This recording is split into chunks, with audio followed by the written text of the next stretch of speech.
ربكما تكذبان بسم الله الرحمن الرحيم الحمد لله وكفى وسلام على عباده الذين اصطفى أما بعد قال الله تبارك وتعالى يا أيها الذين آمنوا كونوا قوامين لله شهداء بالقسط وقال تعالى في موضع آخر يا أيها الذين آمنوا كونوا قوامين بالقسط شهداء لله ولو على أنفسكم وبالوالدين والأقربين صدق الله العلي العظيم۔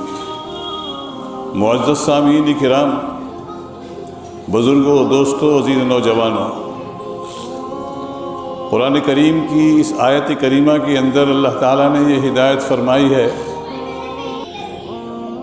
کہ تمہیں عدل اور انصاف کے ساتھ میں معاملہ کرنا چاہیے، انصاف کی ترازو قائم کرنی چاہیے، اور چاہے وہ تمہارے فیصلہ تمہارے خلاف پڑے، تمہارے رشتہ داروں کے خلاف پڑے، تمہارے والدین کے خلاف پڑے، لیکن تمہیں عدل اور انصاف کے ساتھ میں فیصلہ کرنا چاہیے، اور جو بات بھی تم کہو اس میں انصاف کو مد نظر رکھو۔ یا ایھا الذین آمنوا کونوا قوامین بالقسط شہداء للہ ولو علی انفسکم او الوالدین والاقربین۔ وہ فیصلہ چاہے تمہاری جماعت کے خلاف پڑے، چاہے تمہارے اپنے نفسوں کے خلاف پڑے، چاہے تمہارے والدین کے خلاف پڑے، اور چاہے تمہارے اپنے رشتہ داروں کے خلاف پڑے، لیکن تمہیں حق بات کہنی چاہیے اور عدل اور انصاف کے ساتھ میں فیصلہ کرنا چاہیے۔ بحیثیت امیر شریعت دہلی کے اعتبار سے آپ حضرات کو ایک بہت تلخ حقیقت کی طرف لے جانا چاہتا ہوں۔ آج سعودی عربیہ کے اندر ہماری تبلیغی جماعت کے اوپر پابندی عائد کی گئی، اور آج نہیں بلکہ سن 80 سے تبلیغی جماعت کے اوپر پابندی سعودیہ کے اندر ہے، لیکن پھر بھی کام ہوتا رہا۔ مدینہ طیبہ میں خود مسجد النور کے اندر ہمارا تبلیغی دینی مرکز بنا ہوا تھا۔ حضرت مولانا سعید خان صاحب وہاں باقاعدہ تبلیغ کا کام کرتے تھے، اور یہ کام چلتا رہا بہت مدت تک، لیکن اس طرح سے نہیں جس طرح سے یہاں کھلے طور پر انسان تبلیغ کرتا ہے۔ وہاں اس طرح سے تبلیغ والے اس طرح کھلے کام نہیں کیا کرتے تھے، بلکہ خفیہ طریقے سے کام ہوتا رہا، چلتا رہا کام۔ لیکن آج نوعیت دوسری ہو گئی اور بدل گیا۔ انہوں نے باقاعدہ اعلان کیا سرکاری سطح پر، اور تمام مساجد کے اندر سوائے حرمین کے ان کو پابند بنایا گیا ائمہ کو کہ وہ اس جماعت کے خلاف بیان کریں اور اس جماعت کے عقیدوں کو اجاگر کریں، اور اس جماعت کی طرف جو ایک غلط نسبت کی ہے، اور وہ انتہائی گھناونی حرکت ہے، اور وہ بہت بڑی سازش کے تحت ہے کہ اس جماعت کو بدنام کرنے کے لیے انہوں نے دہشت گردی کا لیبل لگا دیا کہ یہ دہشت گرد جماعت ہے۔ اگر پوری تاریخ کا مطالعہ کریں اور ہماری اس جماعت کا جو تبلیغی جماعت ہے، اس کی پوری تاریخ کا مطالعہ کریں تو ہمیں کہیں بھی ایسا کچھ نہیں ملتا کہ اس نے کوئی دہشت گردی کی ہو، بلکہ ابھی قریبی زمانے کے اندر جب لاک ڈاؤن ہوا، یہ تو اتنے بھولے ہیں بیچارے کہ ان کے بھولے پن کی تو ایک عجیب مثال ہے۔ اتنے بھولے تبلیغ والے کہ ان کے مرکز کو سیل کر دیا گیا اور باہر کی جتنی بھی جماعتیں تھیں ان کو جیلوں میں ڈال دیا گیا، اور نہ صرف 1-2 مہینہ بلکہ 1 سال سے بھی زائد جیلوں میں ان کو ڈالا گیا۔ کرونا کر کے کرونا یہاں سے پھیل رہا ہے، جیلوں میں ڈال دیا گیا۔ اتنے بھولے ہیں کہ پھر بھی ایک لفظ بھی انہوں نے نہیں کہا، اتنے بھولے ہیں۔ بھولے پن کی بھی انتہا ہے کہ ایک لفظ بھی انہوں نے یہ نہیں کہا کہ بھئی ہمیں کیوں گرفتار کیا جا رہا ہے، ہمارے مرکز کو کیوں سیل کیا جا رہا ہے، ایک لفظ بھی نہیں کہا۔ تو ایسی جماعت کی طرف دہشت گردی کا لیبل لگانا یہ بہت بڑی سازش کا نتیجہ ہے۔ بہرحال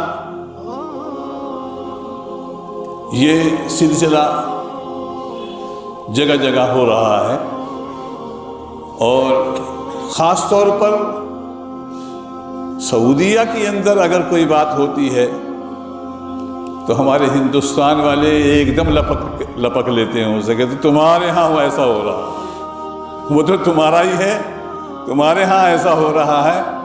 جب تمہارے ہاں ایسا ہو رہا ہے تو ہمارے ہاں اگر ہم کریں گے تو ہمارے لیے تو پوری گنجائش ہے۔ تو حکومت ایسی چیزوں کو بہت پکڑتی ہے، لیکن اس میں دوستو کہیں نہ کہیں ہماری بھی خامی ہوتی ہے، کہیں نہ کہیں ہماری بھی خامی ہوتی ہے، اور ہماری بھول بھی ہوتی ہے، اور کہیں نہ کہیں ہمارا نرم گوشہ بھی ہوتا ہے۔ اور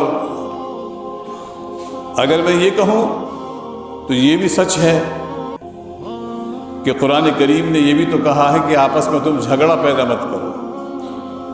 جب تم جھگڑو گے آپس میں تو تمہاری ہوا اکھڑ جائے گی، تم پھسل جاؤ گے۔ وَلَا تَنَازَعُوا فَتَفْشَلُوا وَتَذْهَبَ رِيحُكُمْ، یہ تلخ حقیقت ہے کہ جب ہم آپس میں دست و گریباں ہوں گے اور ہم آپس میں اتفاق پیدا نہیں کریں گے تو پھر غیروں کو موقع ملے گا۔ وَلَا تَنَازَعُوا، آپس میں جھگڑا مت کرو ورنہ تم پھسل جاؤ گے اور تمہاری ہوا اکھڑ جائے گی۔ کیا یہ تلخ حقیقت نہیں؟ اور کیا ایسا ہوا نہیں؟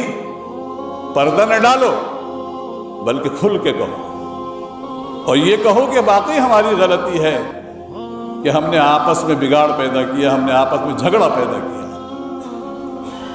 2 گروپ ہو گئے، ایک مولانا سعد صاحب کا گروپ، ایک مولانا احمد لاٹ اور مولانا ابراہیم صاحب کا گروپ، شورا والا جس کو کہا جاتا ہے۔ کیا یہ نہیں ہوا؟ ہوا۔ تسلیم کرنا چاہیے، اور یہ بھی تسلیم کرنا چاہیے کہ دونوں انتہا پسندی کی آخری حد تک پہنچے ہوئے ہیں، دونوں انتہا پسندی کی آخر حد تک پہنچے ہوئے ہیں۔ اگر یہاں اس مسجد کے اندر میں کہتا ہوں اگر شورا کی جماعت آ جائے تو اس کو ہمارے مولانا سعد والے برداشت نہیں کریں گے، یہ کہاں سے آ گئے؟ اور اگر جہاں شورا کا ہولڈ ہے وہاں اگر یہ پہنچ جائیں مولوی سعد والے، وہ ان کو برداشت نہیں کریں۔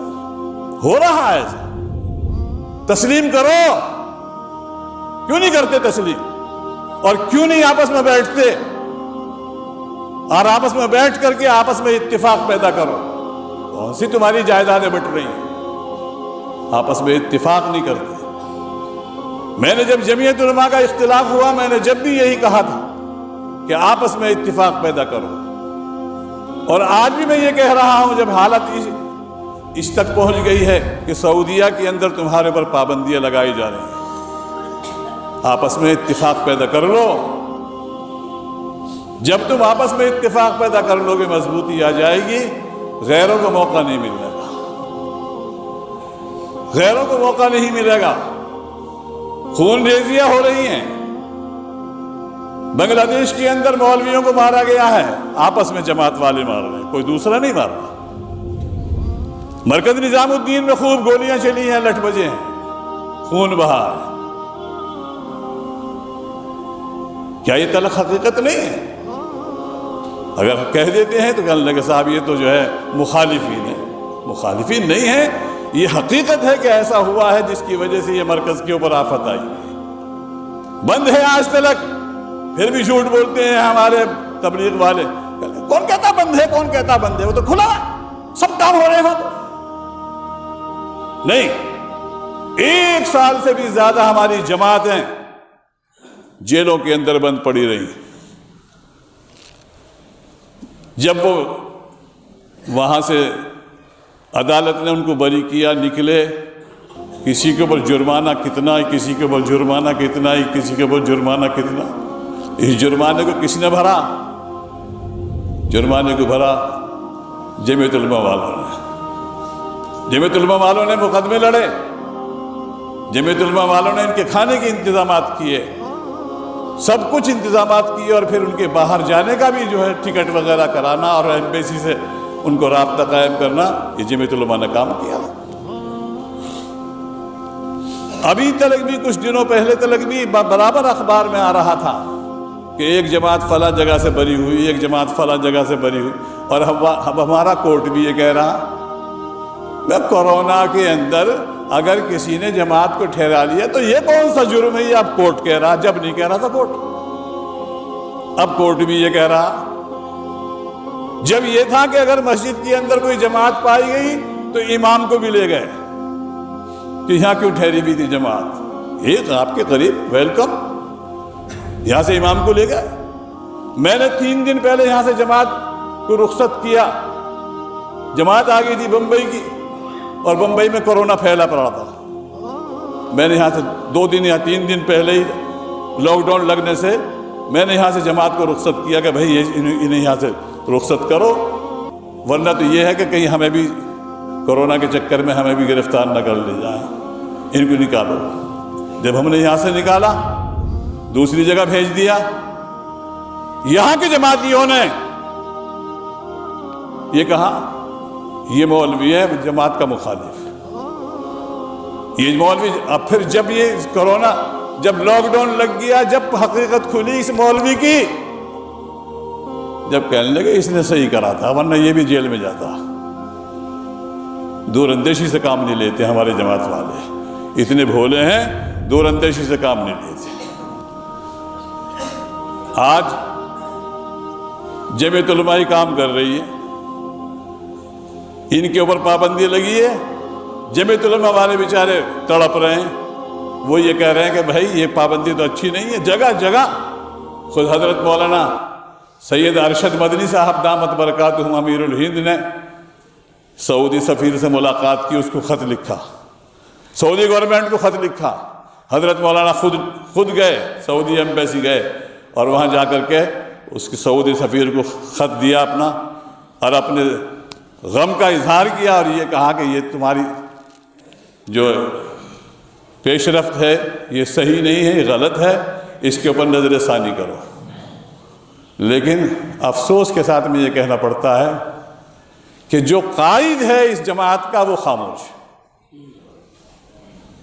افسوس کے ساتھ میں کہنا پڑتا ہے کہ جو اس جماعت کا قائد ہے، چاہے وہ احمد لاٹ صاحب ہوں یا مولانا سعد صاحب ہوں، دونوں کو کہہ رہا ہوں میں، تو خالی مولانا سعد صاحب کو نہیں کہہ رہا، جو بھی اس جماعت کے قائدین ہیں وہ خاموش ہیں، ان کی زبانوں کے اوپر جو ہے مہر لگی ہوئی ہے کہ ہم نہیں بول لیں گے، چاہے سارے مسلمانوں کا استحصال ہو جائے، سارے مسلمانوں کی ذلت ہو جائے، اور عزت خاک میں مل جائے، سارے مسلمانوں کا سودا ہو جائے، ہم نہیں بولنے گے۔ یہ کون سی بھائی جوان مردی اور کون سی دینداری ہے؟ ہمیں ایسے موقع کے اوپر اتفاق کے ساتھ میں ان کی حضرت مولانا سید ارشد مدنی صاحب کی آواز میں آواز ملا کر کے ان کو تقویت پہنچانا چاہیے، اور ان کی آواز میں آواز ملا کر کے اپنی بات کو مستحکم اور مضبوط طریقے سے پیش کرنے کی ضرورت تھی، لیکن کچھ بھی نہیں، کسی نے بھی کچھ نہیں۔ ارے ہم تو بولتے ہی نہیں ہیں، ہمارے ہاں تو پہلے سے یہ بنا چلا آ رہا ہے، ہم نہیں بولا کرتے، ہم تو بس اس سے کہتے ہیں ہم تو آسمانوں سے اوپر کی بات کریں یا زمین سے نیچے کی بات کریں، بیچ کی تو ہم بات ہی نہیں کرتے۔ تب پھر کیوں تڑپ رہے ہو بھائی؟ ہاں، بہرحال غور کرنے کا مقام ہے، اور ہمیں اپنے آپس کے جھگڑوں کو ختم کرنا، اور آپس میں جھگڑوں کو ختم کر کے اتحاد اور اتفاق کے ساتھ میں ہمیں کام کرنے کی ضرورت ہے۔ ہماری سمجھ میں نہیں آتا بھائی، مولانا سعد والی جو جماعت ہے وہ بھی یہی کہہ رہی کہ 4 مہینے چلہ 3 دن 10 دن یہ نکلو، اور مولانا احمد لاٹ والے بھی یہی کہہ رہے ہیں نکلو بھائی راستے میں اللہ کے۔ اب یہ کیا موقع ہے کہ اگر وہ جماعت آ جائے تو اس کے اوپر لٹھ بجے، اور دوسری جماعت آ جائے تو اس کے اوپر لٹھ بج رہے ہیں، آپ کو پتہ نہیں قریب میں یہیں۔ تو یہ انتہائی ہمارے لیے افسوس کا مقام ہے۔ ہمیں آپس میں اتحاد اور اتفاق کرنا چاہیے، اپنی ناک کو اونچا کرنے کے لیے اس ناک کو خاک میں ملاؤ اور اللہ کے لیے ایک ہو جاؤ، اللہ کے لیے ایک ہو جاؤ۔ جب تم اللہ کے لیے ایک ہو جاؤ گے تو اللہ تعالیٰ تمہارے اندر قوت پیدا فرمائے گا، طاقت پیدا فرمائے گا، اور جتنی باطل طاقتیں ہیں ان کی جو سازشیں ہیں اللہ تعالیٰ ان کو ناکام فرما دے گا۔ وما علینا الا البلاغ۔ نماز کے بعد